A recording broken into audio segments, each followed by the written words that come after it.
No one showed up for my son Thomas's heart surgery. Not one familiar face in the white glare of that waiting room.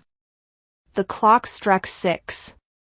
The door swallowed him, and I sat surrounded by strangers holding hands that weren't mine to hold. Hours later, every family left with smiles except me. My chair stayed cold, my phone still silent. 3 days passed before the screen finally lit up. Need $5,000 for your sister's wedding dress. I sent 50 cents with one line by a veil. The next morning, the bank called. And that's when everything in our family cracked wide open. I grew up learning how to disappear quietly. In our house, love had a schedule, and it never ran on my time. When I brought home straight A's, Vivian said, "Don't brag. Serafina gets sensitive." When I fixed the leaky faucet, Arthur smiled like it was his idea. I learned early that peace came cheaper than recognition. Serafina cried once because she lost a necklace. Vivian turned the whole house upside down. When I misplaced my science trophy, she said, "Stop being dramatic, Alara. It's just a thing." I stopped asking for help after that. I started staying out of the way, doing the chores, paying the bills when Arthur forgot, stepping in when Serafina fell apart over small things. I became the quiet one, the reliable one, the one no one checks on because she's fine. When I got my first steady job at the hospital, Vivian called to say, "You're lucky to have it, honey. Maybe you can help Serafina get started with her business." Serafina hadn't even graduated yet. I said, "Sure," because that's what I always said. "Sure." Then came the conversation that sealed the pattern.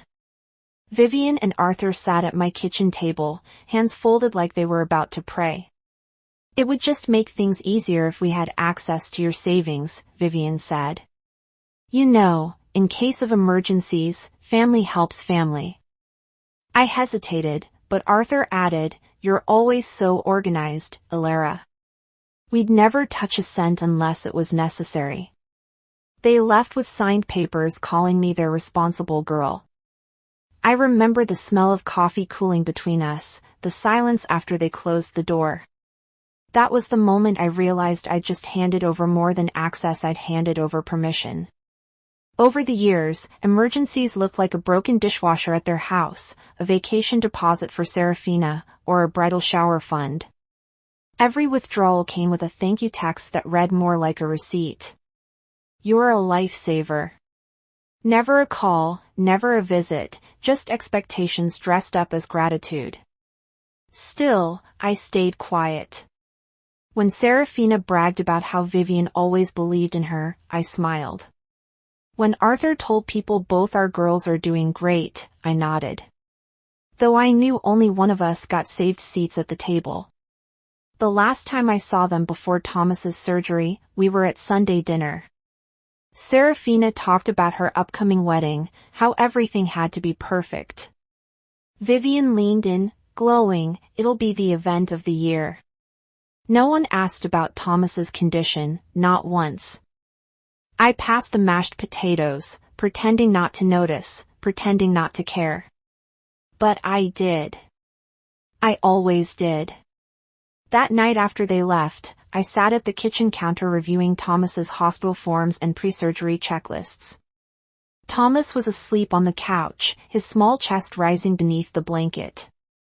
My phone buzzed, a group chat message. "Serafina's dress fitting tomorrow. Can everyone pitch in for the final payment?" I stared at the message until the screen dimmed. I didn't reply. I just opened my folder labeled Thomas appointments and kept checking every box, every form, every instruction, because that's what I do. I show up even when they don't. 3 days after Thomas's surgery, the house was too quiet. The hum of the air purifier, the click of the clock, everything sounded louder than it should. Thomas slept on the couch wrapped in a blanket that still smelled like the hospital. His chest rose carefully, each breath measured, fragile. I made soup and kept the volume low, afraid of disturbing the only kind of peace we had left. My phone sat face down on the counter. No missed calls, no messages. No one had come. Not my parents, not my siblings. They all knew the date. They'd promised. When the timer beeped, I turned off the stove. That's when it buzzed. 3 short vibrations, 1 message. I almost smiled, thinking maybe it was a check-in. I wiped my hands and picked it up. Vivian, need $5,000 for your sister's wedding dress. Everyone's contributing by Friday. The steam from the pot fogged my glasses. I read it again slower this time as if the words might change. They didn't. There was no house, Thomas? No. How are you holding up just numbers a deadline? I stood there spoon in hand, soup cooling on the stove. In the other room, Thomas coughed in his sleep. I didn't answer. I didn't throw the phone either. I just set it down and stared at it until the screen dimmed. The reflection of the kitchen light hovered where my face should have been. Later, I scrolled through old messages looking for something, anything that might prove they'd once cared. There wasn't much, mostly logistics, venues, photos of Serafina in white. For years, I'd told myself that silence from family wasn't rejection, just noise management, that maybe being overlooked was safer than being resented. But standing in that kitchen, the truth settled cold in my chest. It wasn't that they forgot. It was that they chose not to remember. I poured the soup into a bowl, placed it on the counter, and turned off the lights. The house fell dark except for the faint glow from Thomas's room. That's when I knew the next message I'd send would end this pattern for good. I didn't reply to my mother's message. I just stared at it until the glow faded and the screen went black. Then I turned the phone over screen down like burying something. Thomas slept soundly that night for the first time since the surgery. The quiet wasn't comfort. It was space wide enough for me to think without interruption. I sat at the kitchen counter, a single lamp cutting through the dark, the light pulling over Thomas's receipts and hospital discharge papers, all the things I had kept organized because no one else ever did. I opened my banking app. The balance blinked up at me, my emergency fund, the same one I'd built over years of late-night overtime side projects, canceled vacations, the same one my parents had access to for emergencies. That word emergency had meant something different to them. Broken dishwasher emergency. Serafina's rehearsal dinner deposit emergency. Thomas's open heart surgery. Not even a mention. I scrolled through past transfers, each one a quiet record of my compliance. $200, $500, $1,000. Little pieces of myself signed away under the illusion of family duty. I tapped the transfer icon and entered $0.50. In the note field, I typed by avail. Then I hit send. The confirmation sound was soft, like a tiny bell. I exhaled through my nose and turned the phone off. There was no satisfaction yet, only stillness. The next morning, the house filled with the scent of toast and coffee. Thomas sat at the table sketching rockets on the back of an envelope. "Can we visit Grandma after I get better?" he asked. "Not right now, sweetheart," I said. My voice was calm even. "They're busy with wedding stuff." He nodded, accepting it more easily than I ever had. When he left for his follow-up appointment with the nurse that afternoon, I opened my laptop. The login screen glowed pale blue. I typed my password and went straight to account management. The cursor blinked, waiting. Remove joint access. Click. Confirm removal for Vivian Dubois. Click. Confirm removal for Arthur Dubois. Click. Each action had a sound, an echo of paper being torn cleanly from a binder. Then change password. Enable two-step verification. Save confirmation email to folder statements. The printer hummed as I printed the confirmation page. I folded it in half and slid it into a manila folder labeled Access Removed. A new tab in my life filed and sealed. By noon, the house was filled with the rhythmic clicks of my keyboard, the hum of the refrigerator, the low buzz of the printer. No music, no voices, just the sound of systems being rebuilt. At 2:10 p.m., my doorbell rang. I knew that knock, impatient, loud, familiar. Felix. When I opened the door, he stood with his hands shoved into his jacket pockets, eyes darting anywhere but mine. Vivian's upset, he said. She says you froze her account. It's my account, I said quietly. He frowned. She said it was family money. It's not. Every dollar in there came from me. She said you promised. I promised to help in emergencies. I let the pause sit. Thomas's surgery was an emergency. They didn't show up. That promise expired. Felix shifted, guilt flickering in his expression. You could have told us how serious it was. I did. I met his eyes. You just didn't want to hear it. For a second, the old habit rose to explain, to soften, to make him comfortable. I didn't. He sighed. Vivian said you sent her 50 cents. I did. He blinked. Why? Because that's exactly what her concern was worth. He didn't argue. He just looked at me the way someone looks at a stranger they used to know. Then he left. When the door clicked shut, I leaned against it and exhaled. My pulse was steady. My hands didn't shake. For the first time, my silence didn't feel like surrender. It felt like structure. That evening, I sat beside Thomas as he drew more rockets. The TV was muted, the room bathed in gold from the setting sun. My phone buzzed on the counter, calls from unknown numbers one after another. I didn't answer. Instead, I opened my email. A message from the bank: access changes confirmed. All previous authorizations have been revoked. I read it twice, then a third time. Not because I doubted it, but because I wanted to remember this feeling, the precise quiet moment when control returned. I printed the email, slipped it into the folder, and labeled it proof. After dinner, I tucked Thomas into bed. He fell asleep mid-sentence, his hand curled around mine. I watched his chest rise and fall, the faint scar catching the lamplight. That scar was proof, too, of endurance, of what was worth protecting. In the kitchen, I poured myself water and stared out the window. Across the street, lights flicked on in other homes.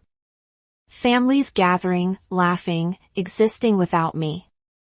And for once, that didn't sting, because tonight I wasn't excluded.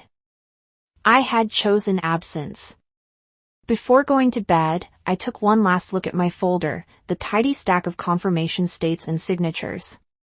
Evidence not of revenge, but of correction. I closed the laptop, turned off the light, and let the silence stay. This time it belonged to me. The next morning began like any other, gray light slipping through the blinds, the quiet hum of a refrigerator, Thomas still asleep. I poured coffee and watched the steam twist up from the mug, the house holding its breath. The phone rang once, twice, then stopped. A few seconds later, it rang again. Unknown number, I answered. Ms. Du Bois.